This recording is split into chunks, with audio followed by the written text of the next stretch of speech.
Sound ఆపండి. Okay. ఈరోజు శ్రీరామ నవమి సందర్భంగా రాముని ఆలయాల దర్శనంలో భాగంగా పురాతనమైన ఆకివీడు పెద్దపేటలో 100 సంవత్సరాలు పైబడి ఉన్న రామాలయం శిథిలావస్థలోకి వెళ్ళిపోయినప్పటికీ కొంచెం క్లీన్ చేసి రాబోయే రోజుల్లో చక్కటి దేవాలయం, రాతి దేవాలయం పునర్నిర్మించాలనే ఆలోచన ఎక్స్ప్రెస్ చేయడం జరిగింది. ప్రతి రామనవమికి శిథిలమైనప్పటికీ కూడా అక్కడ రామనవమి రోజు అక్కడున్న ప్రజలు పానకం, వడపప్పు పంచటం, పూజలు చేయటం శిథిలమైనప్పటికీ కూడా ఈరోజు జరుగుతుంది. అందులో భాగంగా మరి నేను ఈరోజు ఆ దేవాలయానికి కూడా వెళ్ళటం జరిగింది. ముందే వారికి తెలుసుకొని బయట నుంచి కూడా కొన్ని శక్తులు అక్కడికి వచ్చి కత్తులు, చాకులు, మేకులు, ఇదొక చెక్కలకి మేకులతోటి రెడీగా ఉండి అటాక్ చేయడానికి ఇటువంటివన్నీ కూడా రెడీ చేసుకుని మహిళలు కూడా బొట్టు లేకుండా మహిళలు అక్కడ ఉన్నారు. అంతా రెడీగా వాళ్ళని మోటివేట్ చేసి బయట వాళ్ళు కూడా వచ్చి లోకల్ వాళ్ళు ఉన్నారు, బయట వాళ్ళు ఉన్నారు. నేను దేవాలయంలోకి వెళ్ళి రాముల వారికి దండ వేసే ప్రయత్నం చేస్తూ ఉంటే అక్కడ మహిళలు, పొట్టులేని మహిళలే, దండ వేయడానికి వీలు లేదు, రాముడికి దండ వెయ్యము అనే కండిషన్ మీదే మేము పర్మిషన్ ఇచ్చాము రావటానికి. మరి వాళ్ళ పర్మిషన్ ఇవ్వటం ఏంటో నాకు అర్థం కాదు. రామాలయం ఎప్పటి నుంచో ఉంది, లోపల రాముడి విగ్రహాలు ఉన్నాయి. అయినప్పటికీ మరి శ్రీరామనవమి రోజు శ్రీరాముల వారి దేవాలయంలో శ్రీరాముల వారికి దండ వేయటానికి మరి అన్య మతస్థులు పర్మిషన్ ఇస్తే కానీ వేయలేని దుస్థితిలో ఉన్నామా అని ఒక క్షణం నేను బాధపడి నేను రాముల వారికి దండ వేయటం జరిగింది. వాళ్ళు కూడా ప్రారంభించారు. నేను బయటికి కారు ఎక్కేటప్పుడే కారు మీద కూడా కొంత దాడి జరిగింది. గీతలు పెట్టారు, దడ అద్దాలు కొట్టారు. కానీ గట్టి అద్దాల మూలన బుల్లెట్ ప్రూఫ్ కాకపోయినప్పటికీ కొంచెం డిఫరెంట్ అద్దాల వలన అద్దం పగలలేదు. బయలుదేరిన మరుక్షణం వాళ్ళు ముందే దగ్గర పెట్టుకున్న ఆయుధాలతో, ఎందుకంటే నేనుంటే కొంచెం సిఆర్పిఎఫ్ ఇతర పోలీసులు కూడా ఉన్నారు కాబట్టి రాలేకపోయారు. మొత్తం వాళ్ళు తీసుకొచ్చిన ఆయుధాలతో అందరి మీద దాడి చేయటం, మరి ఒక అతని తలలో మేకుని దిగ్గొట్టి చాలా చోట్ల అటాక్ చేశారు. ఇంకో అతనికి ఈపంతా 10-12 కత్తిపోట్లు, 1-2 పోట్లు తిన్నవాళ్ళు, చాకుపోట్లు చాలామంది ఉన్నారు. బట్ మెయిన్ ఒక 3 పరిస్థితి అతి తీవ్రంగా గాయపడ్డారు. ఆ తలకి గాయమైన వ్యక్తిని కూడా ఇప్పుడు చూడటం జరిగింది. ఐసీయూలోనే ఉండాలి. పరిస్థితి ఆందోళనకరంగానే ఉంది.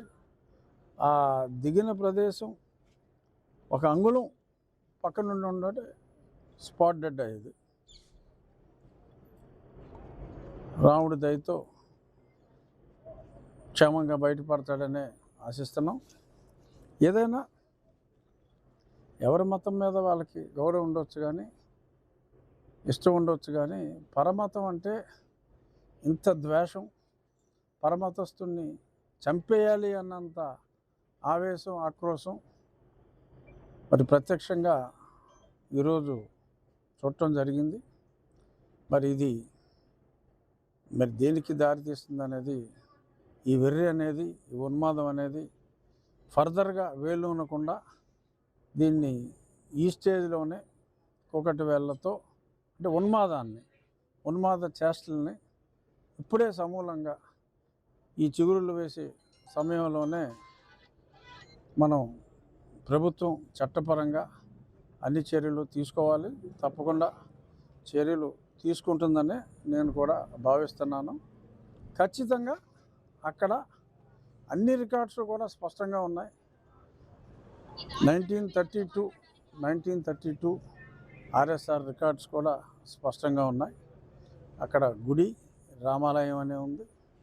రామాలయం పేరు మీదే గత కొన్ని దశాబ్దాలుగా అక్కడ బిల్లు కూడా పే చేయడం జరుగుతుంది.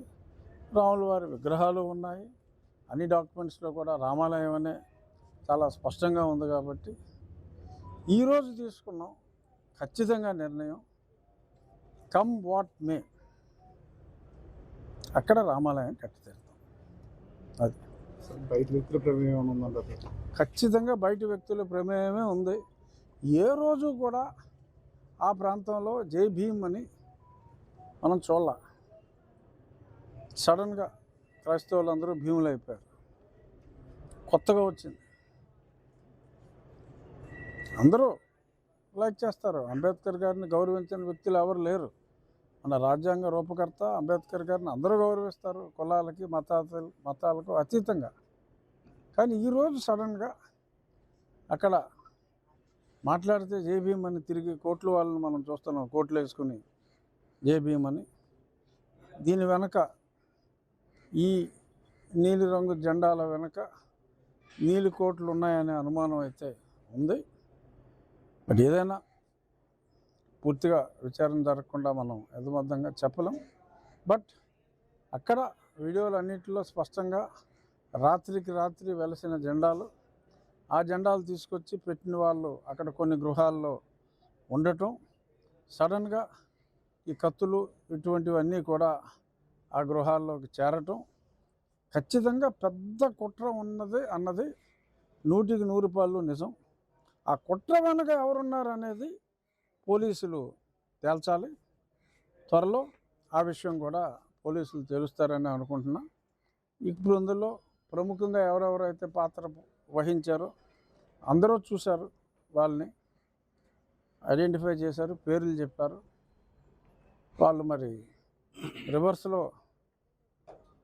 ఇప్పుడు వీళ్ళని ఎవరైతే పొడిచేశారో ఇక్కడ, ఆ పొడిచిన వాళ్ళు మేము దెబ్బలు తినేసామని చెప్పి కనీసం మరి సింబాలిక్గా కూడా పొడుచుకోవాలి. వాళ్ళు ఉత్తినే ఫ్రెష్గా వెళ్ళి మమ్మల్ని అడ్మిట్ చేసుకోండి అని అడిగితే, నాకున్న సమాచారం ఇంత బ్రహ్మాండంగా ఉన్న వాళ్ళని అడ్మిట్ చేసుకోరమ్మా అని చెప్పడం జరిగిందని తెలిసింది. మరి ఖచ్చితంగా వాళ్ళని అరెస్ట్ చేయాలి, చేస్తారని అనుకుంటున్నా. లా అండ్ ఆర్డర్ పరిస్థితి కంట్రోల్లోకి రావాలి. హౌస్ సెర్చ్ అంతా కూడా చేసి ఎవరెవరు వచ్చారు, కొత్తగా ఎవరెవరు వచ్చారు, ఏ మిషన్లో సభ్యులు వచ్చారు అనేది ఐడెంటిఫై చేసి నిజాలు పోలీసులు వెలికి తీయవలసిన అవసరం ఉంది.